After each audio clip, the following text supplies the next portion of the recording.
So good evening. I'm Fran Stoddard, and I'd like to welcome you to the 13th Annual Burlington Book Festival. Thank you so much for joining us. So, we've been celebrating the written word each September since 2005, and well, let's face it, this seems strangely like year one in many respects, or maybe some other fictional dark time. The country is facing threats of freedom of speech, the gutting of government support for the arts, and a trend towards isolationism that we haven't seen in most of our lifetimes. That's the bad news. The good news is the world is watching. Our neighbors to the north, for example, feel our pain and feel for the people of this nation, including its creative people, which is why this year's festival features the first ever day-long program of presentations by a delegation of award-winning, highly acclaimed, and internationally venerated literary luminaries from Canada.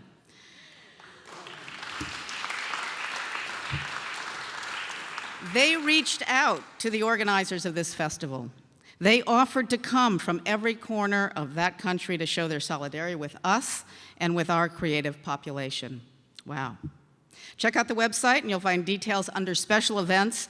The Canadians are coming. Several of these new friends might be in the audience in attendance tonight. Is there anybody here from Canada? Stand up, say hi. They're over there. Hi, up. Thank you, thank you. Of course, that's not the only good news. There's the fact that Patrick Leahy, the senior member of the US Senate, stands between the administration and possible wholesale cultural dissemination, or decimation, that is. It's been a long day. And of course, Rick Kasonic remembered Senator Leahy's role in Christopher Nolan's 2008 classic Batman film, The Dark Knight. What is it that you said, like, I'm gonna stand up? We are not intimidated by thugs.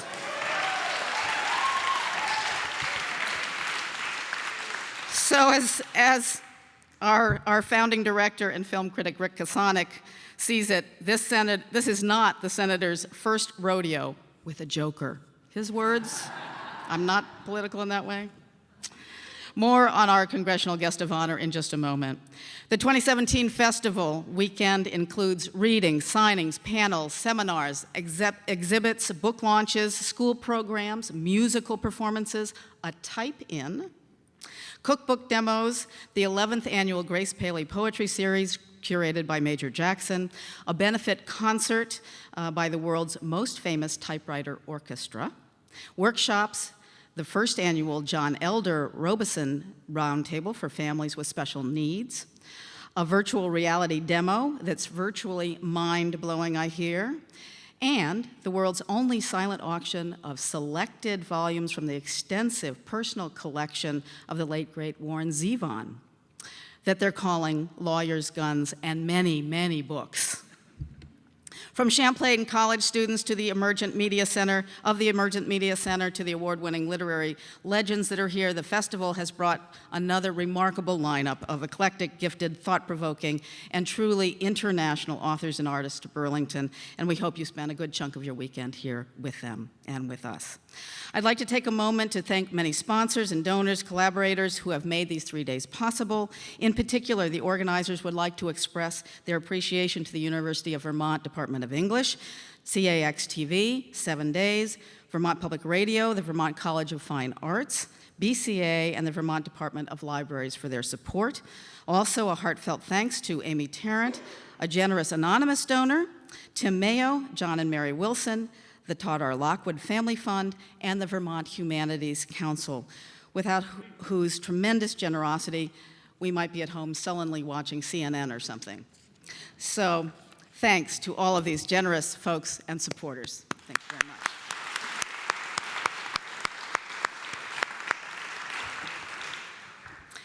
So each year, the festival is dedicated to a Vermonter who has made a distinguished contribution to culture. Organizers are extremely proud to dedicate the 2017 Burlington Book Festival to Senator Patrick Leahy. a singular and highly venerated figure in American politics in recognition of his commitment to the protection of freedom of speech in all its forms. We are honored to have a statesman of his stature as a friend and a neighbor.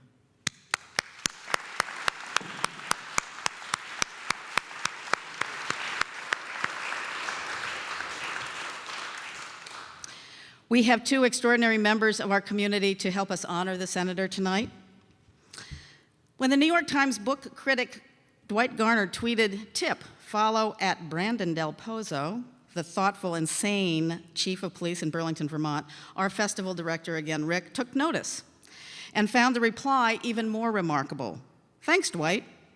But be warned, on the important matters, Dwight aligns with Updike, I with Roth." How many cities have highly literary police chiefs who have gotten rave reviews from the New York Times? Pretty awesome. Chief Del Pozo, go right ahead. Thank you for being here.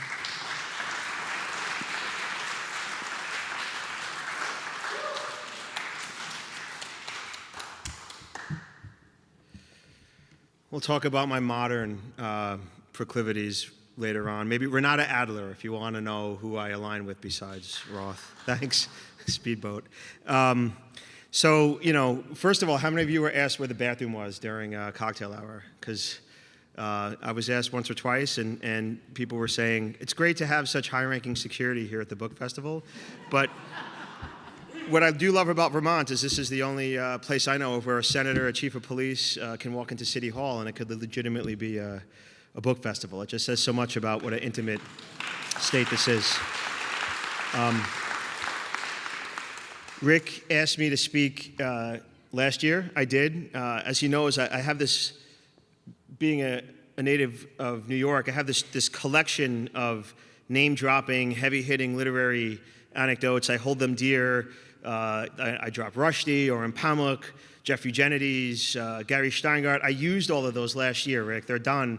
I had like one or two left, like break glass in case of emergency, literary anecdotes, and I used them during cocktail hour, so I'm spent. But luckily, I think sensing my limits, he said, "I don't need you to talk literature this year. I am in the middle of writing a book. I did sell it. It's legit. You'll see it one day. But now it involves, the afterglow is just waking up every morning at 5 in the morning and trying to write and get it done until your kids wake up. So that's my life these days. It's why I look tired. And my subordinates, I have this very elaborate excuse for why I come to work at 10 a.m. every morning that involves the cycle of crime and policing and when stories break and when the mayor needs me. It's just that I'm trying to get the writing done. So I was relieved this year that I had what is, I think, a very simple task, which is to introduce Senator Leahy. You don't want to mess it up. It's not simple that way, but it's simple because it's such an easy thing to do, because it's so easy to say great things about such an extraordinary man. There is a book out there about the senator, but one of the ways to think of this is a book festival of the future, because there's going to be stories written about this time going forward. Hopefully we'll be around to read them. So there's going to be a villain. I don't want to give up the plot. I'm not going to tell you who the villain's going to be in this story. But there's also going to be heroes, right? There's going to be heroes who brought the nation through a troubled time, who kept it on its course, who always stood up for what was right. And I'll tell you, it's without a doubt that when history writes this chapter, and there's a book festival in decades from now, that Senator Leahy will be revered as one of those heroes for two reasons. One, because he's a Vermonter, and Vermont is a place that's always been one of America's moral compass. Very, very few states have a claim to the exceptionalism that they lay claim to, but Vermont completely does. It's this place that brings folks from, there is someone else in your line of business in the state, and he just upped and came from Brooklyn because he thought it was a great place to be, and I do sympathize with that approach, right? He gives me a blank stare every time I say, hey, we're both from Brooklyn and came to Vermont, but this is a place that men and women come to live the type of life that they dream of, not only in terms of their lifestyle, but their values. Also, the senator is the longest serving senator in the Senate at this point. So he lays claim to institutional memory of frankly whoever thought we'd look back on the 70s and 80s as a better time?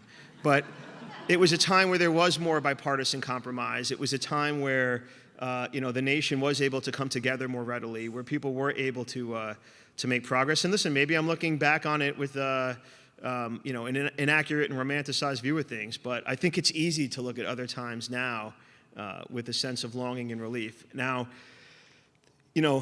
I know I'm getting older because I usually get to say, this person's been doing this since before I was born, or since, when I was 1, this man became a senator in 1975. So I'm getting older, but that's still an extraordinarily long amount of time. And I think not only is the nation gifted to have somebody with such institutional memory and someone who's always so unequivocally stayed the course on good values, but we're lucky as a state to have them. So I have one anecdote to tell, and then I'm honored to have the senator come up and take this podium. So about 2 years ago, I packed up all my belongings, and I crossed a big body of water, and I landed in a place that wasn't quite ready to accept me. And it was in this room that the city council had to approve my candidacy as police chief. Right there, mid room, I sat. Hundreds of people came out to oppose me. They said he comes from a scary place. I don't understand his language.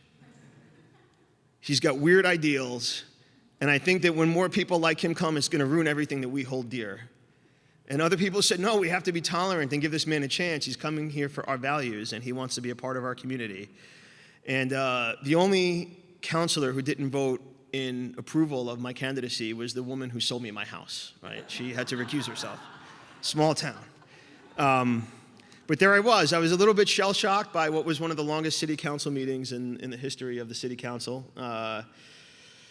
And I went back to my hotel room, and I know the senators heard this story, but the mayor and I had a drink. He was so relieved that we were able to pull this off, and I finally crashed, and my phone started ringing at about 7 a.m., which is, in Vermont time, people are already halfway through their workday by that point. They're either, contemplating the ski slope, the cows have already been milked, all the stereotypes are true. I'm coming into work at 10, and half of my administrative staff is gone by 3 in the afternoon. So 7 a.m. is late. I don't recognize the area code. It's not 802. It turns out to be Washington. And I pick up the phone, and Chief, this is Senator Patrick Leahy. So I thought I was being pranked. I said, this can't be true. The senator is calling this. I've been the police chief for 6 hours. And he said, I just want to let you know I'm really glad to have you in the state. My first reaction, because I've been called Flatlander and a bunch of other things about 700 times by then, was he said, listen, I know I'm not a Vermonter yet, but I'm anxious to have a start in your state. And he says, don't be foolish, you're a Vermonter. We're all Vermonters. You're a Vermonter now. Welcome to our state. And I think 2 years on, when we look at the nation's attitude towards welcoming people from a different place, with different ideas, people who aren't familiar to us, that one welcome by the senator. I'm not saying that every person that comes to America should get a call from their senator. That would be great, right? But that one call from the senator as the standard bearer for Vermont was all I needed to understand that I'd made the right decision and that I was in a place with the right values, and that there's always a little bit of xenophobia, but we get past it and we go on to do great things as neighbors. And as long as we have a man in Washington who is carrying a torch like that for the nation as well as for his state, we're doing the best we can do. And so when we look back in the future on what kind of time this was, and we write a story about our heroes and villains, unequivocally, one of the great heroes of our time is sitting before us tonight. So that having been said, thank you, Senator, for what you did to welcome me. Thank you for representing us, and it's with great humility that I turn this podium over to you right now. Thank you. Thank you.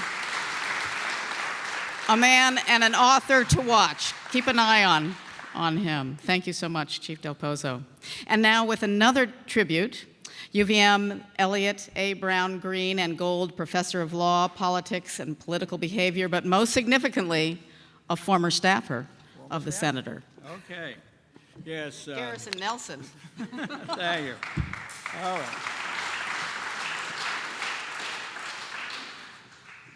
Me and Patrick J. Leahy in 1975, 42 years ago. And when I had hair, when my hair was dark, and Patrick had some hair, but that was basically, but it was 1975, Jerry Ford was president. In retrospect, compared to what we're dealing with now, Jerry Ford looks like Socrates. But, okay, so my name is Garrison Nelson, as alluded to by Fran. I've been a member of the UVM faculty. This is my 50th year at UVM. I came to Burlington in August of 1968. At the time, as you know, more than 500,000 American soldiers were, slogging through the rice paddies and snake-infested swamps of Vietnam in a war that made no sense and with no end in sight. I made my contribution. I was clean for Gene McCarthy in 1968, and when we were delighted when Lyndon Johnson one Sunday night said he would not seek renomination. 4 days later, Martin Luther King was murdered in Memphis. 2 months after that, Bob Kennedy was murdered in Los Angeles. This was not a happy time. So the beneficiaries of this chaos, of course, are the two angriest politicians in America, Richard Nixon and George Wallace. And between them, they reversed, in 1968, the victory of Lyndon Johnson in 1964. Vermont was also impacted. This was the last year of Phil Hoff's governorship. This was sort of the Democratic interregnum. And the Republicans would regain control of the Vermont governorship with Dean Davis. And the two wonderful members of Congress at this point, Bob Stafford in the House and George Aiken in the Senate, were reelected unopposed. Now, Bob Stafford filed a report with the House saying that he spent $1,000 in his campaign. George Aiken filed a report with the Senate saying he spent $15. So Bob said to George, we went to the same places. We talked to the same people the same day. How come you filed a report for $15? I filed a report for $1,000.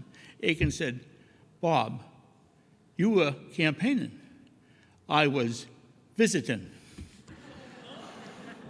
Classic George Aiken. Well, so now, but change was on the horizon. The three young men would emerge from central Vermont, Jim Jeffords, from the southeast corner of Vermont, Tom Salmon, and from the northwest corner of Vermont, Patrick J. Leahy. Now, Patrick had become a state attorney at the age of 26. Quite young. And now what happened, so I didn't meet Pat Leahy until 1972, when UVM students occupied the Royal Tyler Theater, not the Royal Tyler, but then the ROTC building, and in a protest of the mining of Haiphong Harbor. Students were rounded up, arrested, presumably brought to justice, and they were all waiting. They were going to line up and they were going to lock arms and get expecting to be thumped on by the police. And I think they were charged like $25 each for malicious mischief. Nobody was jailed. Nobody was hurt. And I said, who is that guy? And I said, that's the Caped Crusader. There he is in the flesh. I said, wow. So I watched this guy closely. So I went to work for him, and in 1974 we had a strange election because Richard Nixon had stepped out of office, and all of a sudden Democrats are winning in places they had never won before, including Patrick and Gary Hart out in Colorado. But it was in a very, very, very exciting time. Well, the staff was young, a little clueless about life in Washington, and Mike Mansfield, the Senate Majority Leader, was mad at Patrick because Patrick had announced that he would run for Aiken's seat before Aiken had officially retired. And so Mike Mansfield was virtually no help whatsoever. Who saved us? A Republican by the name of Bob Stafford. And Bob Stafford's people worked with us, taught us how to be senators, taught us Senate staff, taught us who to call, who to pay attention to, who to ignore. And that was a time when bipartisanship ruled the U.S. Congress. Those days, sadly, have been put aside. Hopefully it'll be back. But we still have the Caped Crusader.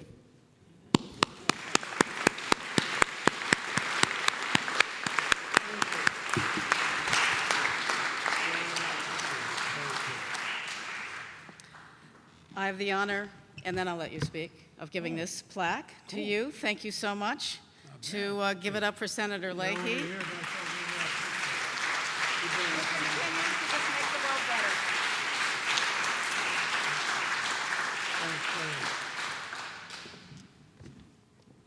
You know, Fran, thanks to you and to Garrison Nelson, Brendan Del Pozo, and of course, I want to thank Rick for organizing this and being here. His son Lane was just married, how many days ago? 5 days ago?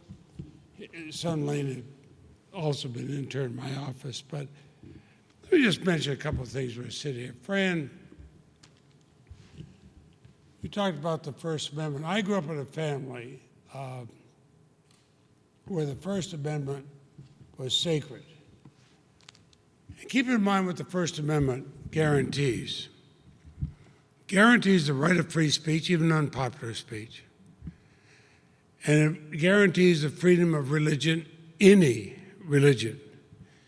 You have a country that makes those two guarantees. You guarantee diversity, you guarantee diversity, you guarantee a democracy. And every one of us, whether in the Senate or the House or the White House, had best remember the First Amendment.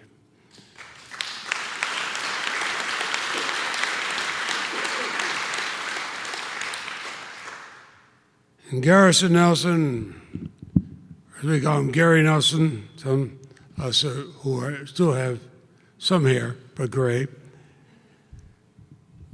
Vietnam was an interesting thing. I marched with the protesters. We kept peace. We were the only major campus in the country where there's no violence, no destruction of property, and no arrests. And I was there on the campus around the clock, but so were you, so were the administrators of the university, and we talked to the students. Encouraged them to march peacefully. We protect their right to march, but don't destroy property. Our chief, long been gone, but there's a wonderful sergeant who said, somewhat over the objections of the chief, but helped the state's attorney who was on his side, he would lead the protesters in orderly march. He led them down the hill from UVM, back up the hill to UVM, down the hill from UVM, back up the hill to UVM. By then, most of the march was over, peacefully. And Gary, incidentally, that was one of the thoughts and memories I had when I called you that morning, Chief. I really wanted to welcome you here because I thought it'd be good for our state and our city. And Gary, you mentioned Vietnam. I had opposed the war in Vietnam. You're sitting with the most wonderful Vermont Chief of Staff I've ever had, John Tracy, who fought in the war in Vietnam. We were a polarized state on that. No member of Congress from Vermont had ever voted against the war in Vietnam. In April of 1975, I remember it so well, I had just been appointed to the Armed Services Committee. They were going to have a vote to continue the war in Vietnam. They had, everybody knew it was over, but they wanted to continue it. Add several hundred million more. The President was on the phone to every one of us, the Secretary of State, Secretary of Defense were coming by our office, pressuring. I was the newest and youngest and most junior member of Congress, and the newest and youngest and most junior member of the Armed Services Committee. I looked at people like Stuart Symington and John Stennis, Strom Thurmond, who was then 105, and served another 30 years, but we don't have pressing to no. Sorry, Strom. They called the roll, and for the first time a Vermonter voted no, and it lost by one vote. So they changed them out. They did it again, and again, and again. We'd pause, the president would be calling each one of us. I was getting some very dirty looks from the chairman. I voted no. That's what I said I would do. Finally, though, they turned to one of the most conservative members of the Senate, Harry Flood Byrd, who was an independent but caucused for the Democrats, who always supported the war. He was voting no. Sitting right next to me, he's voting no. And he said, Mr. Byrd, did you intend to vote no? He said, yes. They've lied to me long enough. The chairman said, Miss Smith, get the president on the phone. I have bad news for him. So you learn these things. I learned it from all I learned here as a Vermonter. And I might just say, when we talk about literary parts, I remember as a 4-year-old in Montpelier, I walked down the stairs into the basement children's library at the Kellogg Hubbard Library. I got my first library card. I was reading early, which was fun for me because I'd been born blind in one eye, but boy, the other one worked fine. And so I could read. It was a life-changing. We had a wonderful librarian, Mrs. Holbrook, who would, every day when I come in, did you read the books, Patrick, I gave you yesterday? Yes, Holbrook, I have. What did they say? I'd tell her, here's 2 more. And my parents encouraged me. I read all of Robert Louis Stevenson by the 3rd grade, most of Dickens, and one that really stuck with me, it was called Batman. I read, time I was 4 years old, I read every Batman comic there was. But I loved reading. You know, the eyesight had made it more difficult playing sports because of depth perception, but I had a much wider world. The books, passport to amazing discoveries, fascinating, inspiring people, captivating places. And twice I've had to give, once the most terrifying graduation speech I ever gave was when our youngest son was graduating from 6th grade. And he asked me to get what? You walk in there, that's Mark Leahy's father. Let's see what he has to say. And Mark's sitting there with apprehension. Basically, I told him, in one way, they've learned all they need to know. They've learned how to read. And if they read, and read not just what was assigned to them, but everything they possibly could, they could be an astronaut, a police officer, a farmer, a scientist, a teacher. No matter what, they could be it, know how to read. And today, one way I try to give back, I have been in these 5 Batman movies. They pay a ridiculous amount. All you have to do is have the Joker hold a knife to your throat, act scared. Act. Hell, I was scared to death. And they pay an enormous amount of money. I give it all to the Kellogg Hubbard Children's Library. And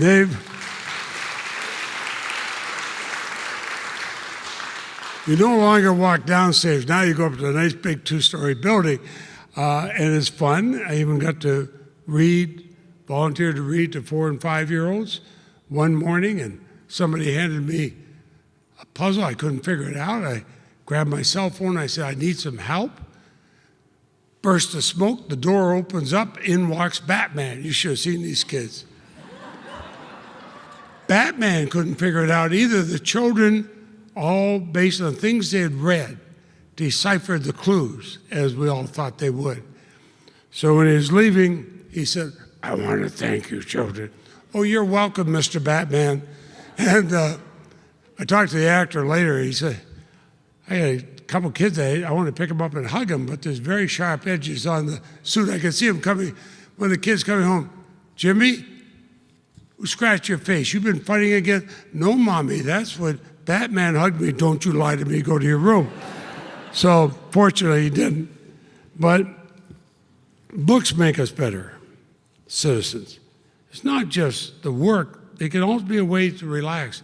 It's a way I can step away from some of the things, some of the horrible things I see, and some of the very difficult things I see. For me, there's nothing more joyful than going to a good bookstore or reading a good book. You can't buy happiness, but you can buy books, and that's kind of the same thing. So to the writers who are presenting tonight, I simply say thank you. Remember, one of the most important gifts we can give our kids is to encourage a lifelong love of reading. Marcel and I read all the time. Now, she's a lot more modern than I am, but she's considerably younger. She's a year and a half younger. She uses a Kindle. I'm a printer's son. I still like holding the books. Either way, though, read, read, read. Encourage children to. Jackie Kennedy once said, there are many little ways to enlarge your child's world. Love of books is the best of all. We believe that with our children and now with our grandchildren. I know you believe it. So thank you for this dedication. It means a great deal.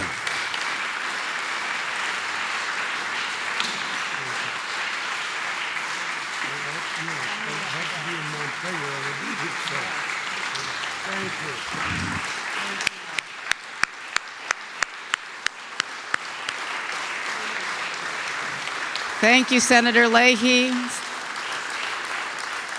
Senator Leahy has an engagement in Montpelier, or it might be, I swear to God, I saw the bat signal outside, but it just could be a coincidence.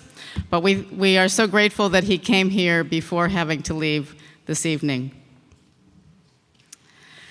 So once again, I'd like to thank all of you for coming tonight, joining us at the festival. And before we switch gears and prepare for this evening's featured reading, I just want to remind you all that there will be a book signing immediately following the conclusion of tonight's ceremony. So please feel free to gather at the bookstore that is just outside these doors and have the volumes that you've purchased signed by this evening's distinguished guest.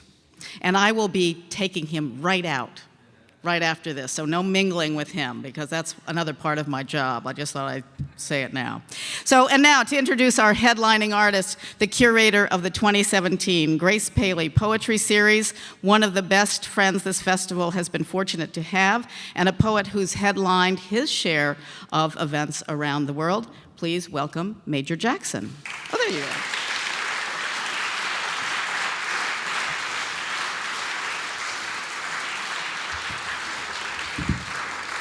Good evening.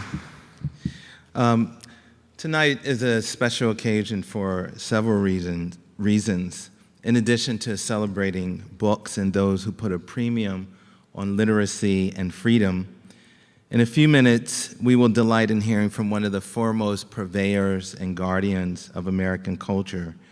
It's been a great joy to host today, the past couple of days, David Lehman at the University of Vermont, where I want to publicly thank my colleagues in the department, Holly and Tilza and Julie, and our current chair who's here, Dan Fogel, who's here with his wife, Rachel Kahn Fogel, who are friends, old friends of tonight's featured reader. For the past couple of weeks, students had been engaged with his poems, and like his lines of verse in the spirit of his vocation, he was exceedingly charming, generous, and modeled a buoyant intelligence, which I am excited for you to experience tonight.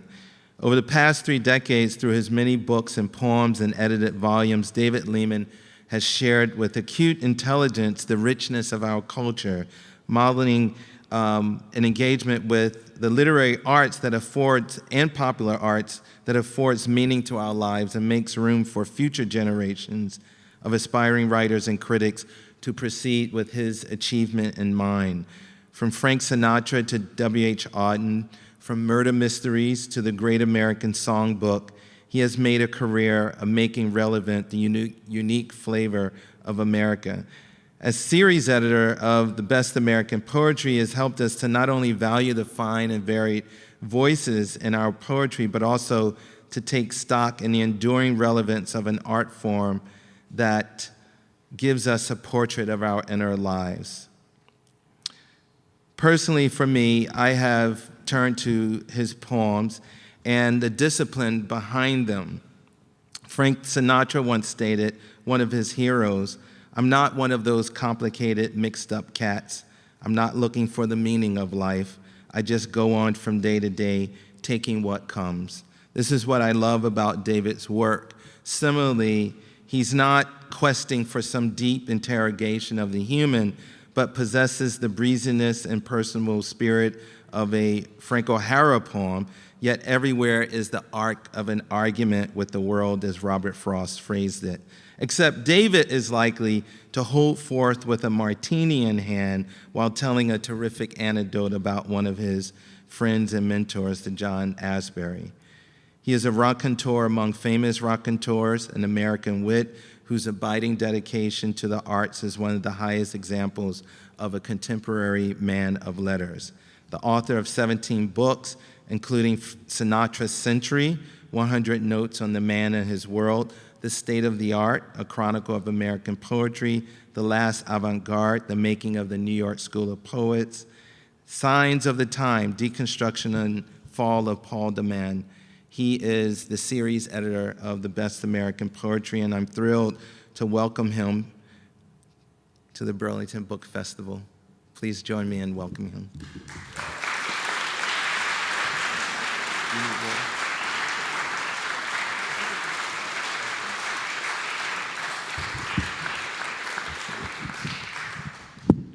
Thank you, Major. I couldn't have asked for a better, nicer, sweeter, more generous introduction. And I wonder if you can hear me in the back of the room. Oh, that's grand. So I want to thank Major for his introduction and for bringing me to the University of Vermont, this beautiful campus in this lovely town. And I do want to have a shout out to Dan Fogel and Rachel Kahn, who are indeed old friends of mine from days of yore in Ithaca, New York. I've brought 3 different books, and I thought I would read a few poems from each of them and some new poems as well, hoping you will enjoy hearing a variety of styles. And I would begin with a book called New and Selected Poems. And the first is called Yours the Moon, which I wrote for my wife, Stacy, who's with us. And this poem, like another poem I'll read in a few minutes, has as its guiding principle 3 words per line as a formal strategy. Yours the moon. Yours the moon. Mine the Milky Way, a scarf around my neck. I love you as the night loves the moon's dark side, as the sky, distant, endless, wears her necklace of stars over her dress, under my scarf that she wears against the cold. Thank you. Here's another 3-word per line poem. It's called Radio.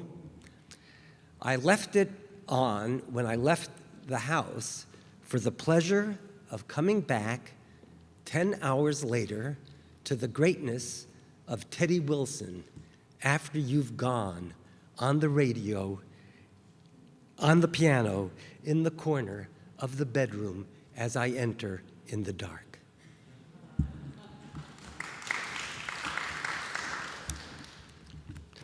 Oh, for 5 years, I wrote a poem a day, which is a very good practice. You get a lot accomplished, and you can take a lot of chances if you've accumulated some poems.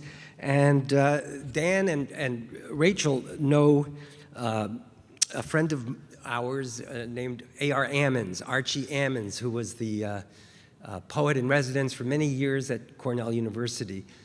He's no longer with us.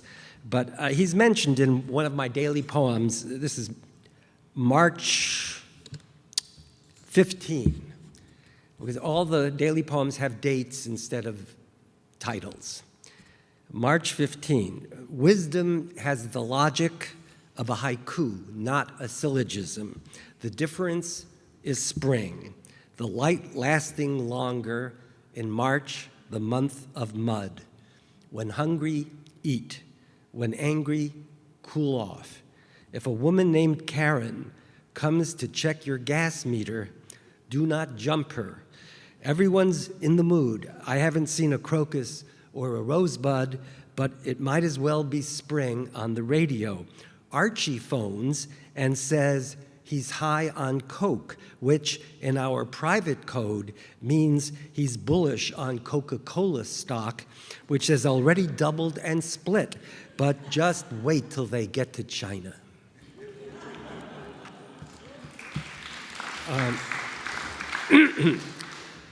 Another poet who I admire greatly and consider a mentor was mentioned by Major, John Ashbery, and he died on September 3rd, just 12 days ago.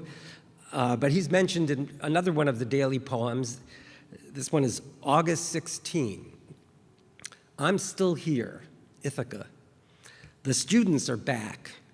They drive up next door in a Mercedes sports car, the color of a school bus, hideous, with rap music to announce their arrival. They leave the car running, the keys inside, the music on, while they go inside the house. I walk over, remove the keys, toss them in the bushes, walk away unobserved, and think of Ashbery's line, "There's only one thing worse than rap music, French rap music." That's from someone who lived in Paris for 10 years. And another poem from New and Selected Poems is called Dutch Interior. He liked the late afternoon light as it dimmed in the living room and wouldn't switch on the electric lights until past 8 o'clock.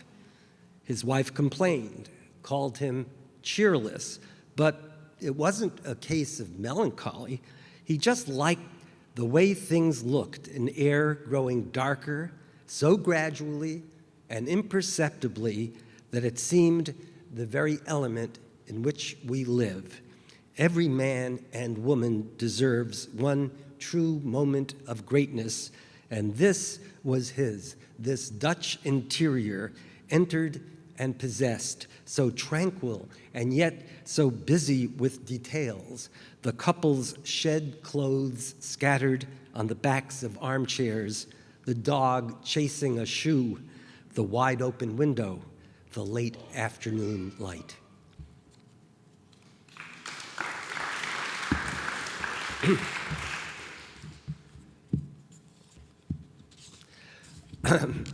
I hope there are some students here because I have to share with them a poem from my book, Operation Memory, which will prove invaluable to students. It's called One Size Fits All, a critical essay.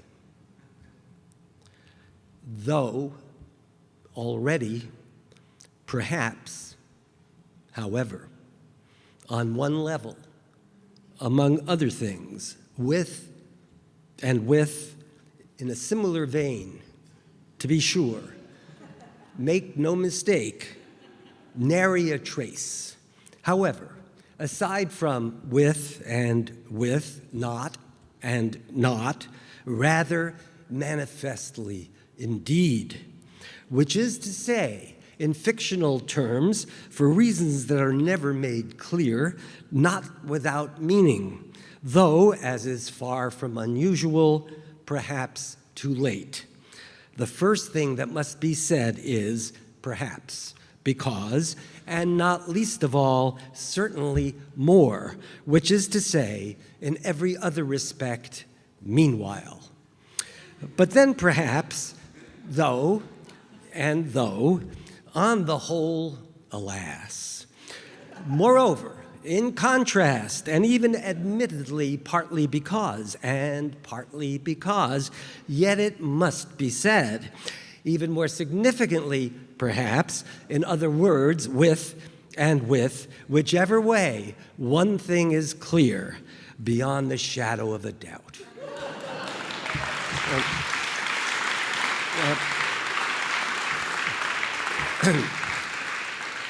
I wrote for Newsweek magazine for 7 years when it was a real magazine, and and a great one. And the way every article about the Middle East ended would be with that phrase, whichever way Arafat decides, one thing is clear. You know, peace in the Middle East won't come tomorrow, something like that. But you'd always have, whichever way he decides, one thing is clear. There were these formulae. Well, I brought some brand new poems, hoping you will help determine how successful they are. One of them is called The Pleasures of Peace. We all agree with that title. The Pleasures of Peace. It's not just the absence of war, Scott said, but Hemingway got the last word. And for decades, driving an ambulance in Europe in World War I was how you made your mark as a man. Peace in those days meant Paris and a wound and an aperitif. No sooner do I write those words than I visualize a rocks glass with a big rock of ice in it and something sweet, but not too sweet, like Dubonnet or Cynar or Campari if you have a taste for it. That aperitif is one of the true pleasures of peace. There are false ones. So I go upstairs to see what we've got in my homemade bar, and I decide on 2 jiggers of ice-cold gin, 1 jigger cold vermouth with an onion and an ice cube to keep it cold, and I make 2 of them, 1 for me, 1 for Stacy, and I sip my Gibson, not too fast, and this moment is one of the pleasures of peace as I see it, though nothing beats a summer afternoon, a book, a stream.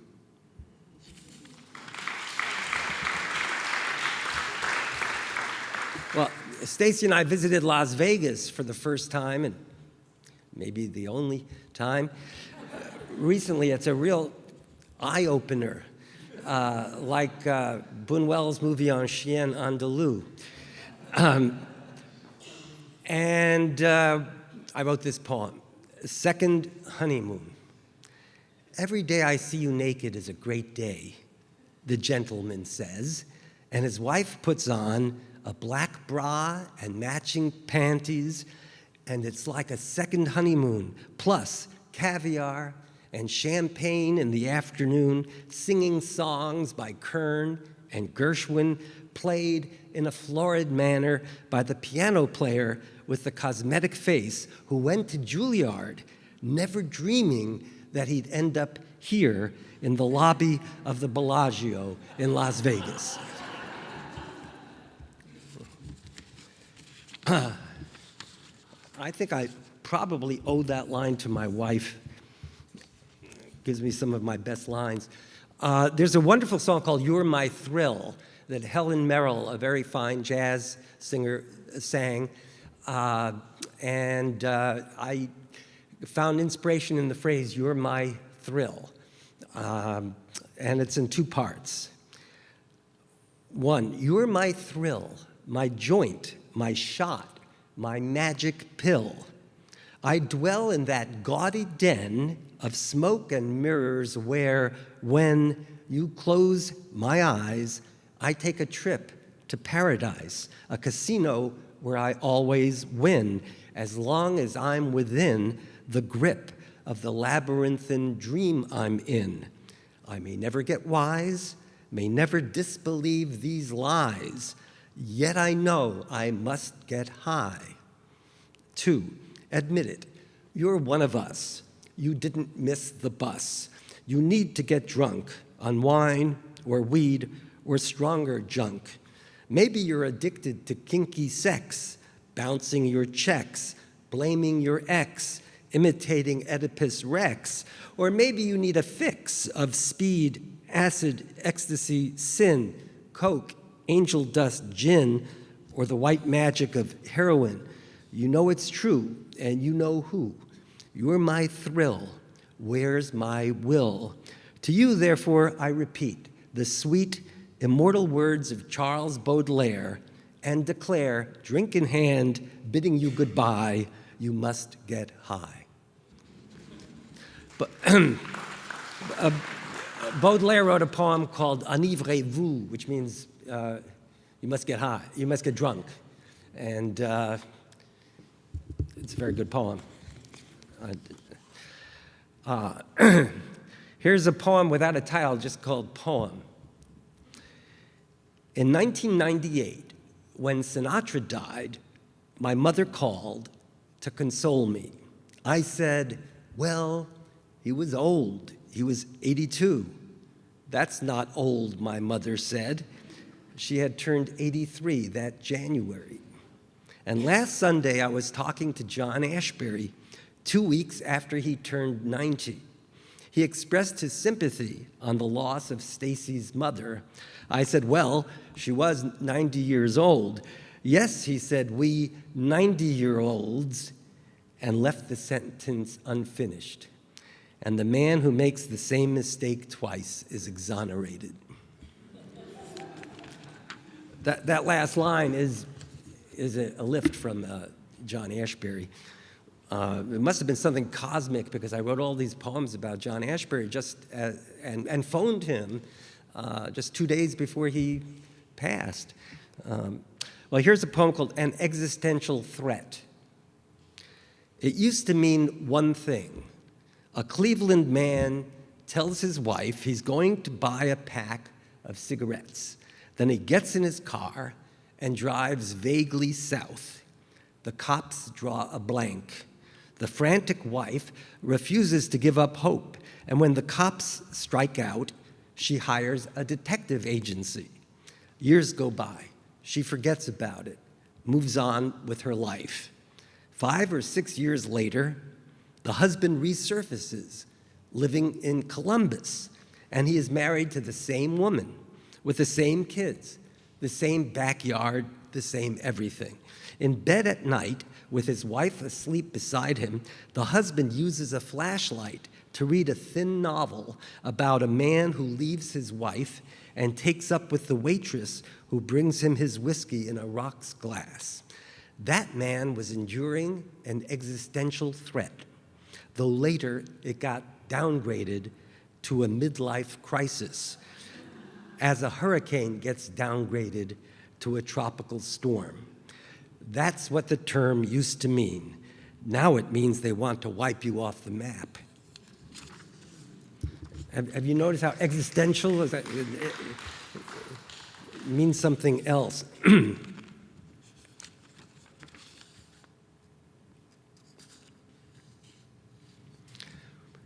June 15, 2017. It is June 15, 2017, a Thursday, 40th anniversary of the infamous day the Mets traded Tom Seaver to Cincinnati. And they're still losing. I mean, we are. 7-1 to the Washington Nationals, a team that didn't exist in 1977, the summer of a little tour in France with Henry James in a yellow Renault 12. The light, a lovely gray. The rain, a violin concerto, Prokofiev's No. 2 in D major. And I had books to read, Huxley, Woolf, Forster, and their enemy F.R. Leavis. Empson, a little dull for my taste, also Freud on errors, Norman Mailer on orgasms, James Baldwin in Paris, Dostoevsky's Notes from Underground, Part 1, and John Ashbery tells me he is reading The Possessed, translated as The Demons in the newfangled translation, while Ron and I stay faithful to Constance Garnett. I mixed gin and vermouth, stirred it, added an onion, and Rosemary Clooney sang, "It Could Happen to You," and I was a healthy human being, not a sick man, for the first summer in 3 years.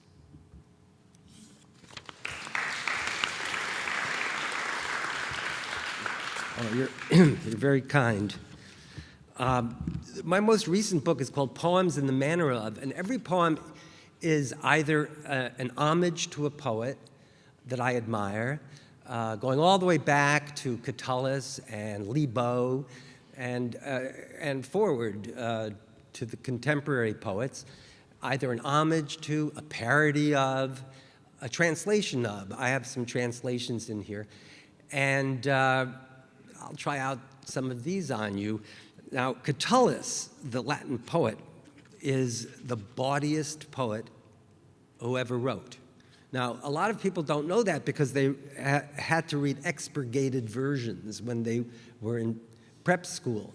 So they didn't get the full flavor of this man's humor and really vulgar humor and insults. I mean, he was really good at insulting his friends. You know.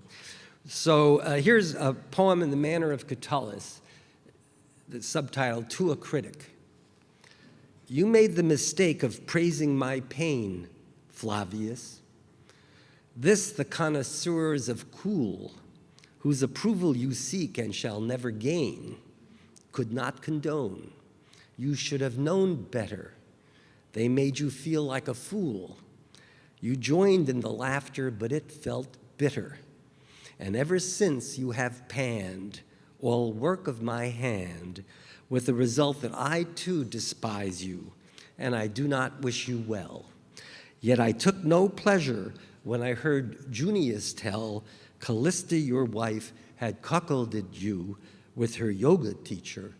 The same week, you faced a tax audit and ate a steak with a side of fried poison, missed your train, and lost your job.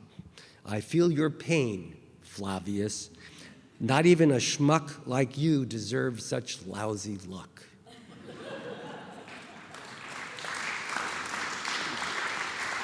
Well, the great Japanese poet of the 17th century, Basho, specialized in haiku and renga, and one of his most famous haiku is one that I tried to translate in Kyoto, doing it properly. 5 syllables in the first line, 7 in the second, 5 in the third. I must have tried 20 versions, and what I wound up with was a poem in the manner of Basho.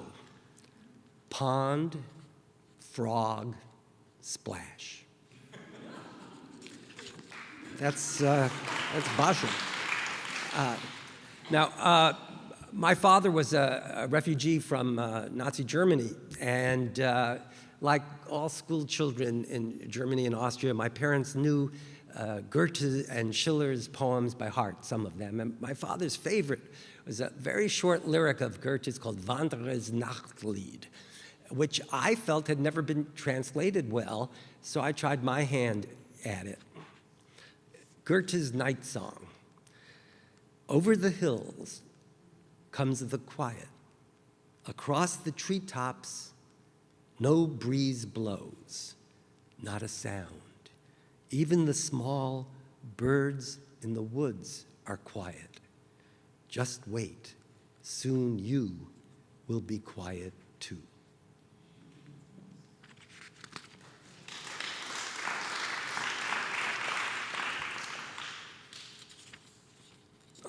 Do you know what a cento is?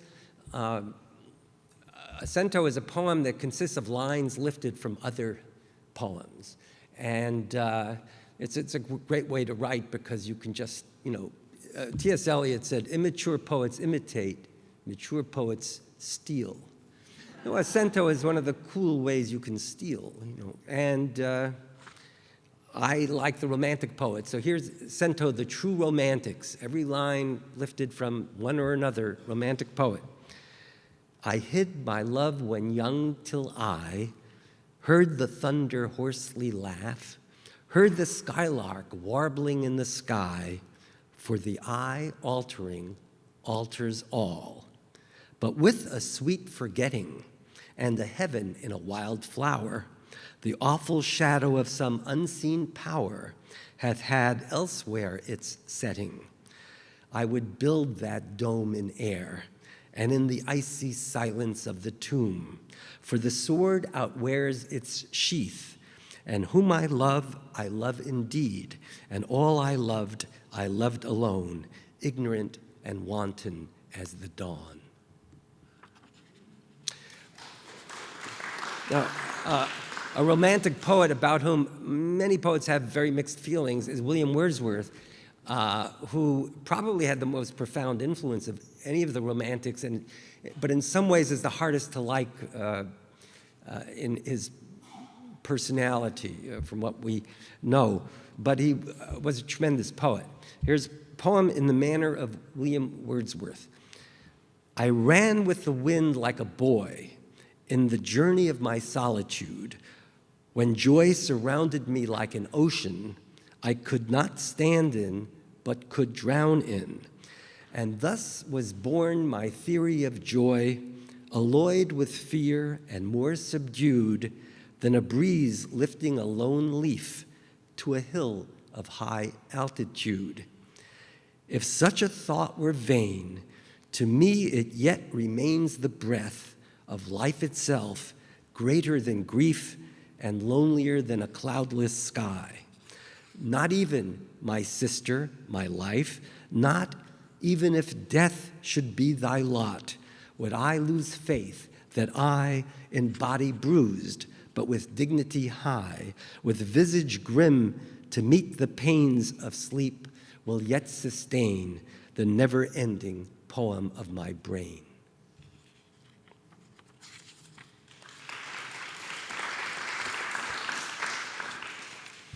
Now, if you've read Emily Dickinson, you know that she has a kind of patent on the dash. Now, she uses dashes to punctuate her poems, and her poems are really quite amazing. And she also wrote a poem a day for a couple of years, 1863, 1864.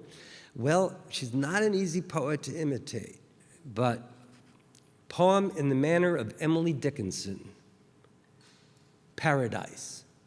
Dash, circa 1886. Mm-hmm.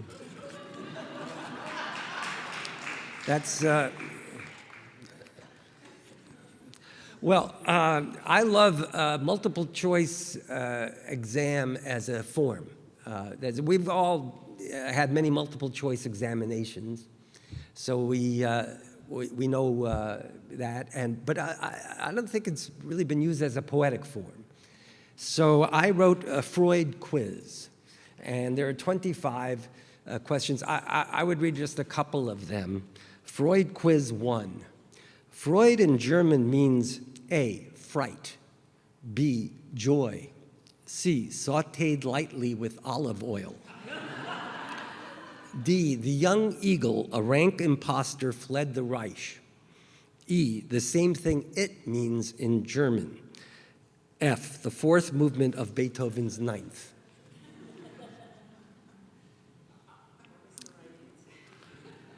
Freud means joy in German. Yes, isn't that great? It's one of those great things, like Marx and Engels. Marx has got the name of the money, that the currency they had, and Engels means angels, and that has nothing to do with Freud. But anyway. Freud quiz 3. What does Beyond the Pleasure Principle refer to? A, a book by Sigmund Freud. B, a vast right-wing conspiracy. C, death. D, the dark side of the moon considered as an image for female sexuality. E, the sadness following orgasm. F, the unconscious. G, the desire to retreat into the womb. H, the heroine's disastrous first marriage. Freud quiz 6. Psychoanalysis became known as the talking cure because A, it depends on free association. B, all talk and no action make Jack a dull boy. C, it was the talk of Viennese Cafe Society. D, he heard a woman's voice in a dream. She'll be riding 6 white horses when she comes. And he woke up feeling pretty good. E, the shrink with the hearing aid is the single greatest metaphor for the profession, since Groucho Marx told a mother of 8 that he liked his cigar a lot, but took it out of his mouth once in a while. And the conversation went on from there. F, a session was like a church confessional. Freud quiz 7. In Freud's view, when the Dalai Lama met Salvador Dali A, they discussed a possible merger of surrealism and Buddhism. B, they criticized U.S. foreign policy. C, they were in a Gap commercial for khaki trousers. D, they sang "Hello, Dolly." E, it was like the meeting of an umbrella and a sewing machine on an operating table.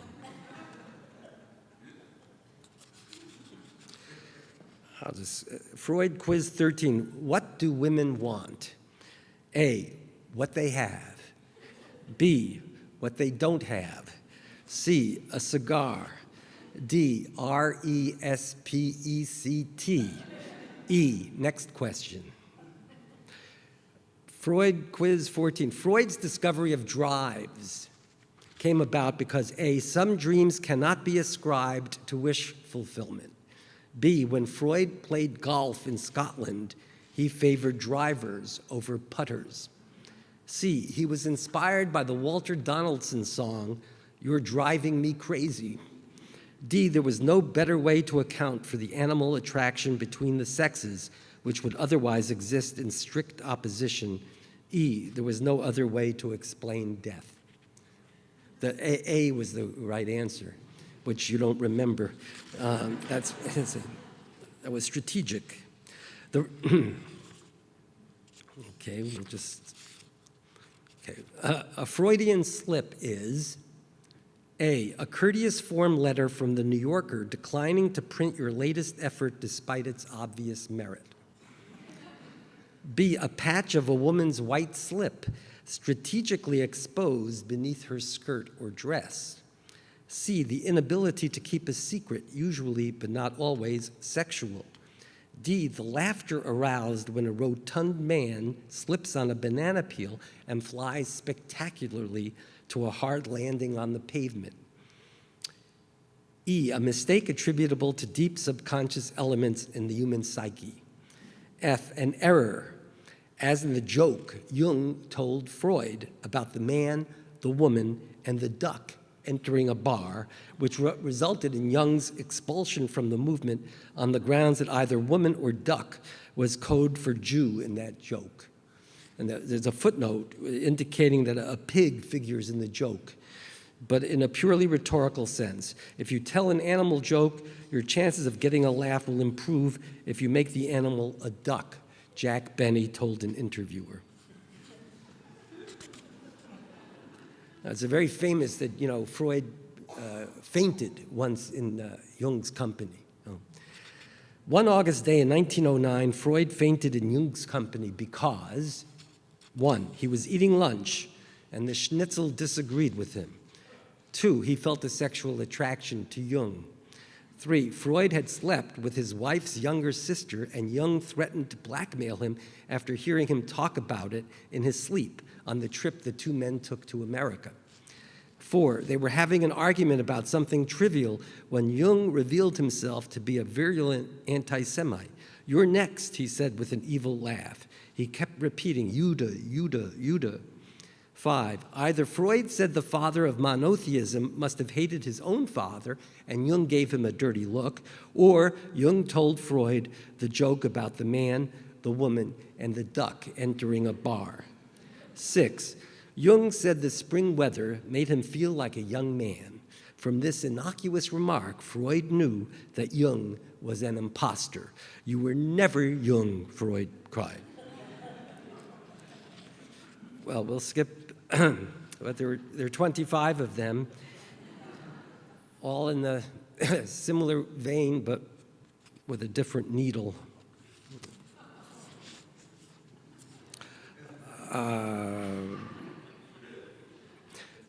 Here's a poem in the manner of William Carlos Williams, wonderful poet. As the rain washes her hair, the plums red in the bowl on the table with their dark red rind wait for her eyes to see them, her hair still wet, still full of suds as 3 old men watch her touch. She sees them look at her in the painting of Susanna bathing.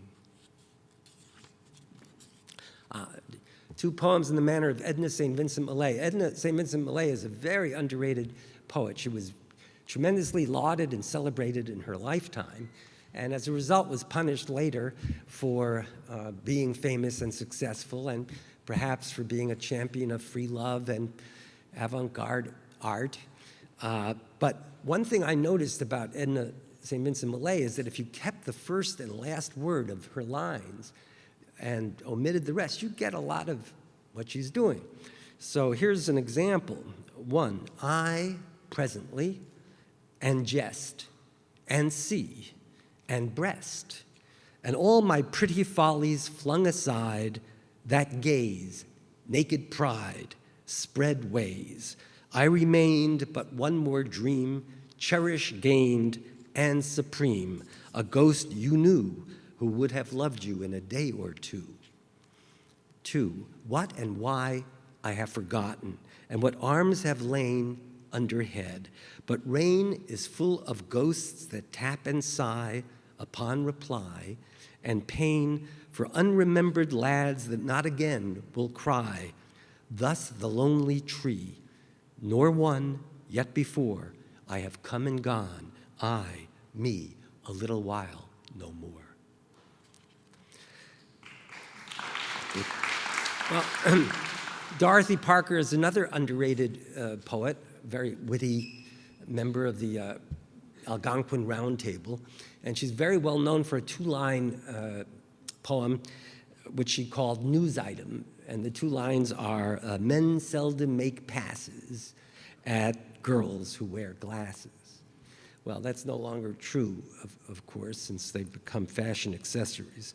Poem in the manner of Dorothy Parker.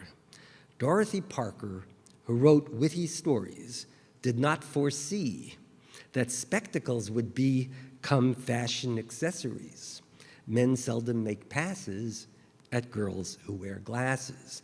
And today, in Washington Square Park, I thought of her, Miss Parker, and what she might say, assessing the spectacles of our day. Even the nicest lasses have tattoos on their asses. Well, I have a translation of a poem by Mayakovsky. Perhaps I should read that. I don't know what time it is, but it seems to be that time. Do you think? Well, Vladimir Mayakovsky had a special place in my heart. He was a great, great poet. And I wrote several poems in the manner of Mayakovsky, and one of them was published in the Kenyan Review, and it was reprinted in the San Diego Reader, and they had a picture of me next to the poem, and underneath the photo it said Vladimir Mayakovsky. So that's on my office door. And he wrote a poem called Bruklinsky Most, which means Brooklyn Bridge, when he visited the US in 1925. And here it is. Hey, Coolidge, shout for joy. I've got to hand it to you with compliments that will make you blush like my country's flag, no matter how United States of America you may be. As a madman enters a church or retreats to a monastery, pure and austere, so I, in the haze of evening, humbly approach the Brooklyn Bridge. Like a conqueror with cannons tall as giraffes, entering a besieged city, so, drunk with glory, higher than a kite, I cross the Brooklyn Bridge. Like a painter whose smitten eyes pierce a museum Madonna through the glass of a frame, so I look at New York through the Brooklyn Bridge and see the sky and the stars. New York, hot and humid until night, has now forgotten the daily fight, and only the souls of houses rise in the serene sheen of windows. Here the hum of the L can hardly be heard, and only by this hum, soft but stubborn, Can you sense the trains crawling with a rattle as when dishes clatter in a cupboard? And when from below a merchant transports sugar from the factory bins, the masts passing under the bridge are no bigger than pins. I'm proud of just this mile of steel. My living visions here stand tall, a fight for structure over style, the calculus of beams of steel.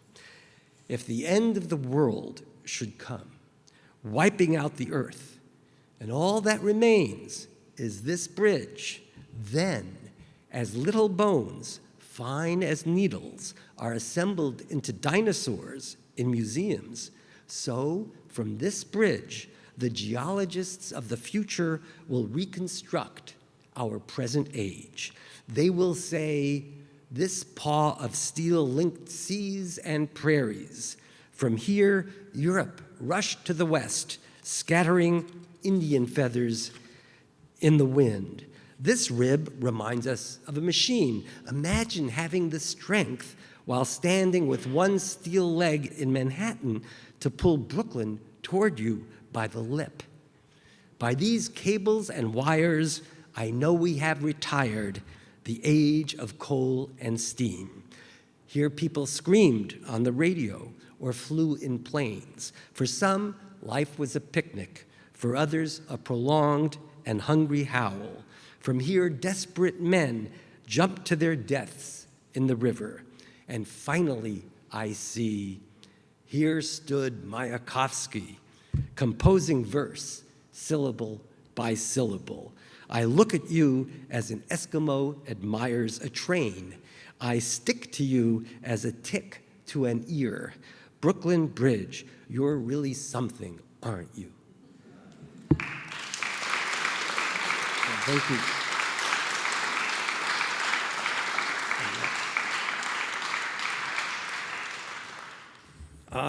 Perhaps I should read When a Woman Loves a Man, or you think something else?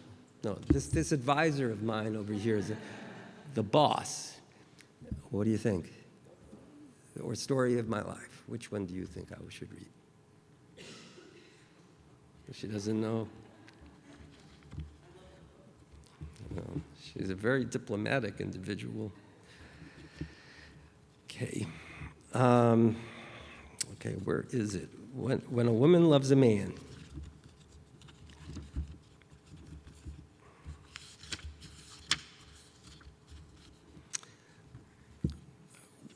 When she says margarita, she means daiquiri.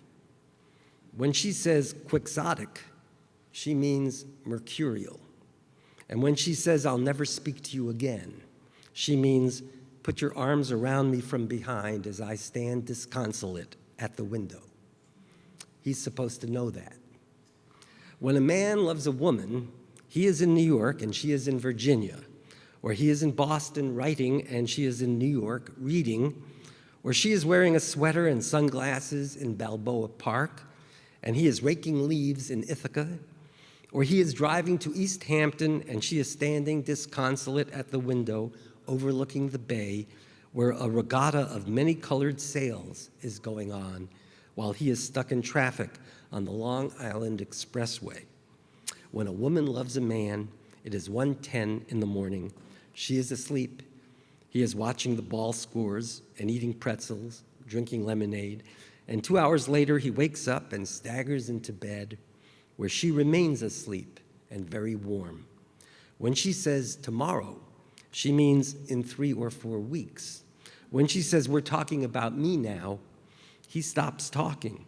Her best friend comes over and says, did somebody die? When a woman loves a man, they have gone to swim naked in the stream on a glorious July day with the sound of the waterfall like a chuckle of water rushing over smooth rocks, and there is nothing alien in the universe. Ripe apples fall about them. What else can they do but eat? When he says, ours is a transitional era, that's very original of you, she replies, dry as the martini he is sipping. They fight all the time. It's fun. What do I owe you? Let's start with an apology. Okay, I'm sorry, you dickhead. A sign is held up saying laughter. It's a silent picture.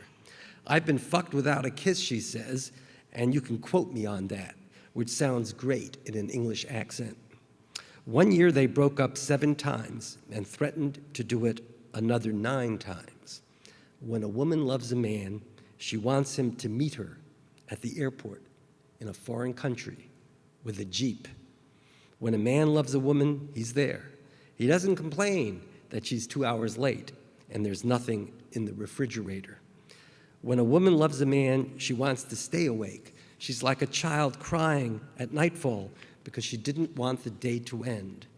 When a man loves a woman, he watches her sleep, thinking, as midnight to the moon is sleep to the beloved. 1,000 fireflies wink at him. The frogs sound like the string section of the orchestra warming up. The stars dangle down like earrings the shape of grapes. And that's my poem. Thank you very much. Thank you. Thank you very much. Thank you. Thank you.